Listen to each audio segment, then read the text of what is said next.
মহানবী হযরত মুহাম্মদ সাল্লাল্লাহু আলাইহি ওয়াসাল্লাম বলেছেন যে সৎ ব্যবসায়ীগণ পরকালে আম্বিয়া, সিদ্দিকিন এবং শহীদের সাথে হাসর নাসর হবে, শহীদের সাথে থাকবেন। কোনো পেশা থেকে বলা হয়নি যে বেহেশত নিশ্চিত, কিন্তু ব্যবসা করলে, সৎ ব্যবসা করলে আপনি বেহেশত পাবেন, এটা অনেকটাই নিশ্চিত।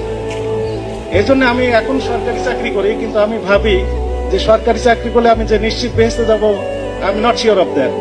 কিন্তু যদি আমি সৎ ব্যবসায়ী হয়ে ব্যবসা করতাম, তাহলে হয়তো পরকাল আমার জন্য ক্লিয়ার হতো। এই জন্য আমি প্ল্যান করে রেখেছি যে রিটায়ারমেন্টের পর একটা ছোট একটা ব্যবসা করে যেন পরকালে বেহেশতে যেতে পারি। এটাই আমার প্ল্যান, আমি এটি বলে দিলাম। কিন্তু শর্ত প্রযোজ্য, এখানে বলা হচ্ছে সৎ ব্যবসায়ী, সৎ হতে হবে।